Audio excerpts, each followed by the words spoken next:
Autrefois l'homme se levait avant l'aube, déjeunait pour soigner le cheval, puis prenait le chemin du plateau.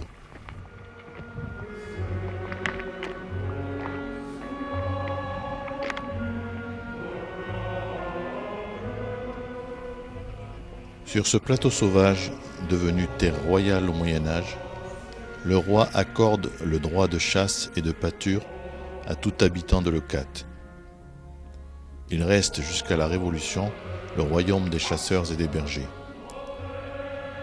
C'est alors l'apogée de la flore et de la faune, des moutons, dans un paysage de garrigues dominé par des chênes verts. Avec Napoléon vient le tour des cultures, et la vigne règne sur le plateau. Puis arrive la crise, les vicissitudes du climat, celles du marché, les maladies de la vigne. La terre est délaissée, la nature reprend ses droits, dans les friches de pelouse jusqu'à la maigre forêt de chênes verts qui autrefois couvrait ces hauteurs.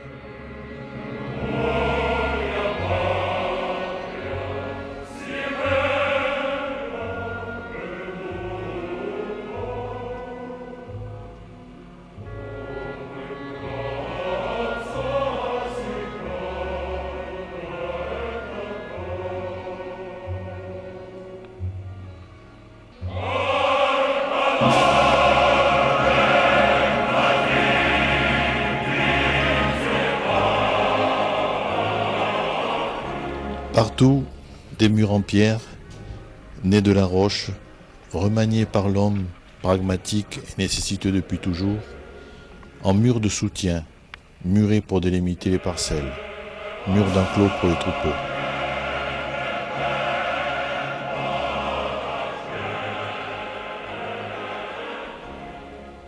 Que d'efforts pour gagner un l'open terre, construire les cabanons pour s'y abriter, baraques, abris, cabanes, réalisations très variées à des fins précises, utiles et esthétiques.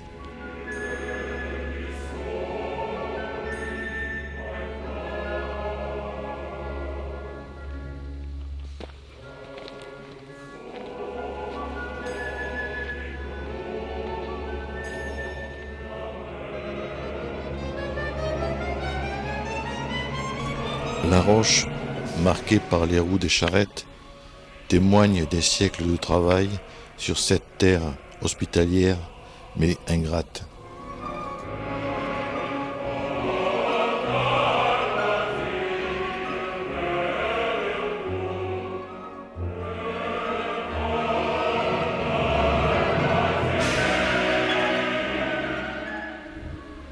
À droite, un cabanon de vigneron.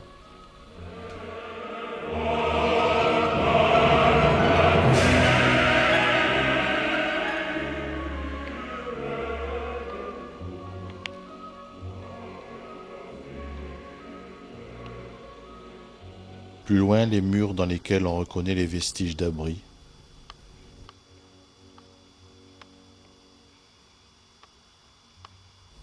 Aujourd'hui transformés en garrigues, de petits vignobles se dévoilent dans ces grands enclos autrefois réservés aux brebis.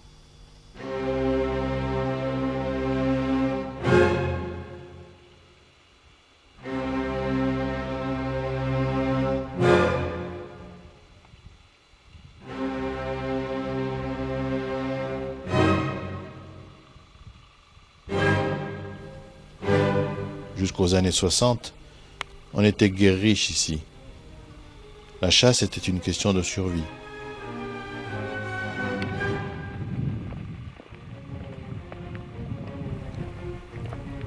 La falaise est toute proche.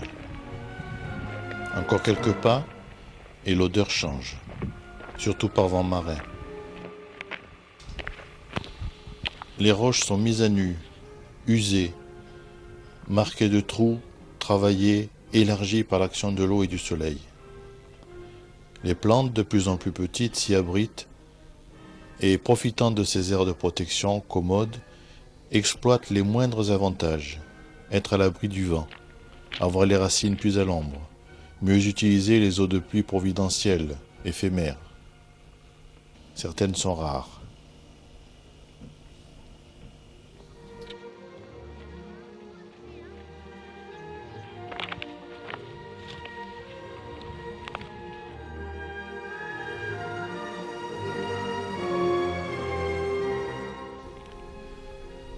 À l'ère tertiaire, le plateau se forma sous la mer, se construisit à partir des pluies de squelettes qui accompagnent la mort d'organismes marins.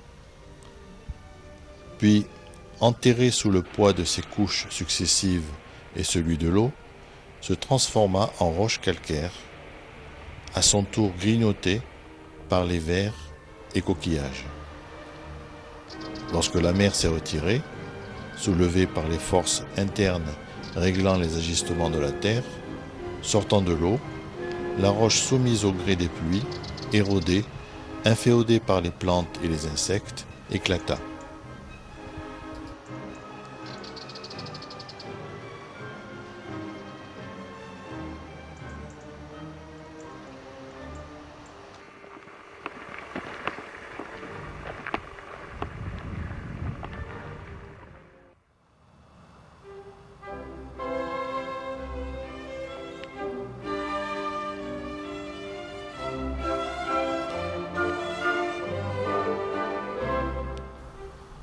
Et voici ce paysage littoral en perpétuel mouvement. La formation de l'île de Leucate, aujourd'hui devenue presqu'île, aidée par l'apport et le transport des matières au gré des courants et des vents, constructeurs, destructeurs. Sur le lit d'eau de sable dunaire, rompu par les tempêtes, un gros s'ouvre, se ferme, assurant le mélange savant des eaux salées et douces dans les lagunes nourricières de jeunes poissons et des oiseaux sauvages.